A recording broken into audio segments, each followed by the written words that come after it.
어느 여름밤 서울에서 대학에 다니는 한 학생이 있었다. 그는 방학을 맞아 잠시 교외의 작은 마을로 여행을 떠나기로 했다. 그 마을은 한적하고 평화로웠고 자연을 좋아하는 그에게 딱 맞는 곳이었다.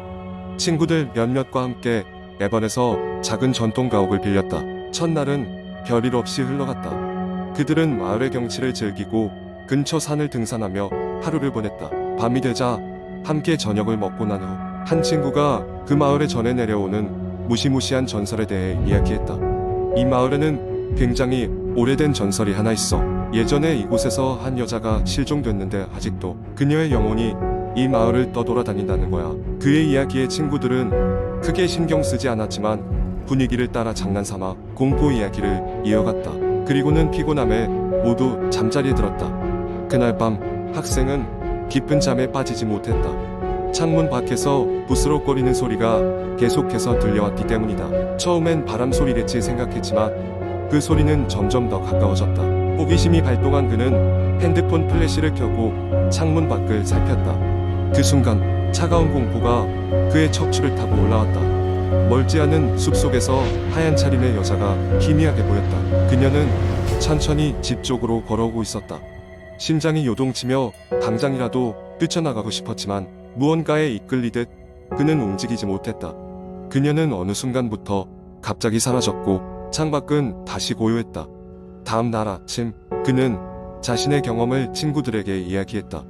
모든 친구가 웅성거리며 겁에 질렸다. 그중 한 명은 옆집에 사는 마을 주민에게 자세한 전설에 대해 물어보기로 했다. 노인인 주민은 이런 얘기를 해주었다. 그 여자는 50년 전 이 마을에 살던 아가씨였어. 결혼식 전날에 신랑을 기다리다 실종됐지. 사람들은 그녀가 기다리다 못해 숲속으로 들어갔고 그 뒤로 돌아오지 못한 걸로 생각해. 무서운 이야기였지만 친구들 사이에서는 다소 과장된 전설일 거라는 의견이 많았다. 하지만 그날 밤 또다시 학생은 분명한 발걸음 소리를 들었다. 이번에는 더욱 가까웠고 창밖을 내다보자 그녀는 바로 눈앞에 서 있었다. 똑같은 하얀 드레스의 땅을 보는 그녀 갑자기 고개를 들더니 학생을 똑바로 바라봤다. 놀란 그는 뒤로 물러섰고 그 여자는 사라졌다. 그는 다시 잠을 이루지 못했고 밤새 천장을 바라보며 몽롱하게 시간을 보냈다. 결국 무언가 잘못되었다고 느낀 그는 친구들과 함께 집을 떠나기로 결심했다. 아침이 밝자 그들은 급히 짐을 싸고 마을을 떠났다. 그 후로도 그 학생은 가끔 그녀의 모습이 꿈에 나타났다. 그 여름 그에게 공포로 남아 마음 어딘가에 자리 잡았는지 그녀는 종종 그의 잠을 방해하곤 했다. 시간이 지나도 그는 그때의 섬뜩한 눈빛을 잊을 수 없었다. 그리고 나중에 그 마을에 대해 더 알아보던 그는 한 신문 기사에 눈이 멈췄다.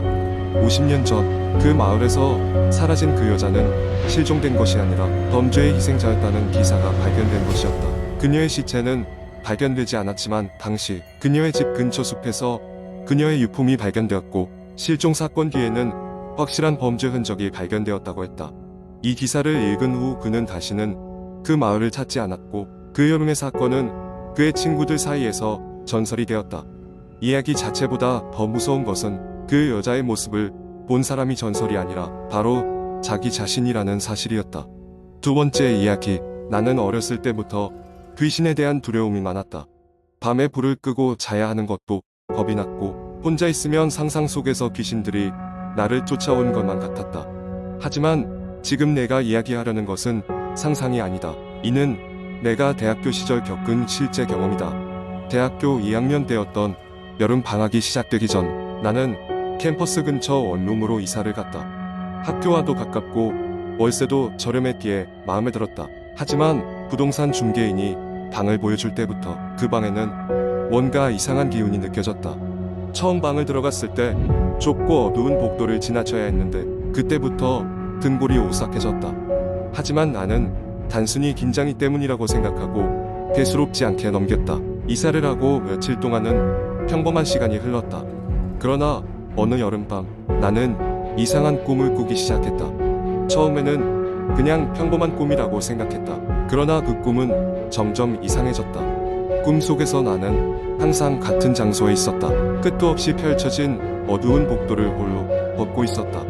복도는 비현실적일 정도로 길었고 걸으면 걸을수록 점점 더 어두워졌다. 그리고 복도의 끝자락에 다다르면 어김없이 깨어났다. 처음엔 그저 악몽이라고 생각했지만 그 꿈은 거의 매일 밤 꿈에 나타나기 시작했다. 어느 날 밤 반은 또다시 그 복도 속에 서 있었다. 이번에는 꿈이 평소보다 훨씬 더 생생하게 느껴졌다. 나는 불안한 마음으로 복도를 걸었고 이번에는 복도의 끝에 다다랐을 때 무언가가 있었다. 어두운 그림자가 나를 바라보고 있었다. 나는 그 존재의 눈에서 무언가 차갑고 증오에 찬 시선을 느낄 수 있었다. 공포에 질려 잠에서 깨어난 나는 온몸이 딴범벅이 되어 있었다. 그날 이후로 내 방에서도 이상한 일들이 일어나기 시작했다. 냉기 가득한 공기가 돌며 아무도 없을 때 가구가 삐걱거리는 소리가 들리곤 했다. 심지어 한밤중에 혼자 있다 보면 누군가의 발소리가 복도에서 들리기도 했다. 처음에는 혼자 살면서 쌓인 스트레스 때문이라고 생각했지만 시간이 지날수록 그것이 단순한 환각이 아님을 깨달았다. 복도에서의 발소리가 점점 더 커지고 때로는 내 방문 앞에서 멈춰서는 듯한 느낌이 들었다. 나는 두려움에 사로잡혀 잠을 제대로 이룰 수 없었다. 정신이 피폐해지던 어느 날 나는 도저히 견딜 수 없어서 친구에게 이 이야기를 털어놓았다. 친구는 우선 나의 이야기를 들어주더니 뭔가 떠오른 듯한 표정으로 말했다. 고시원 근처에 있던 그 집 말이야. 거기서 전에 널리 알려진 사건이 있었어. 친구의 말에 따르면 몇 년 전 그 동네에서 끔찍한 사고가 있었다. 한 여자가 집에서 홀로 지내다 변을 당했는데 그 사건에 대해 말이 많았다고 했다. 많은 사람들이 그 여자가 어떤 원한을 품고 세상을 떠났다고 믿고 있었다. 나는 그날 밤을 계기로 더는 그 원룸에 머무를 수 없었다. 결국 방을 빼고 더욱 안전한 공간으로 이사를 하게 되었다. 그 후로 꿈은 다시 나타나지 않았고 이상한 소리도 더는 들을 수 없었다. 그러나 여전히 그때의 공포는 내 기억에 생생하다. 그 복도의 그림자와 차가운 시선은 결코 잊을 수 없는 경험으로 남아있다. 세 번째 이야기. 어느 늦은 봄밤 나는 일상적인 하루를 보내고 집으로 돌아오는 길이었다. 그날은 특별히 육체적으로 힘든 날은 아니었지만 정신적으로 지쳐 있었던 기억이 난다. 지하철에서 내려 집까지 걸어가던 중 내가 사는 아파트 단지 입구에 들어서자 문득 이상한 느낌이 들었다.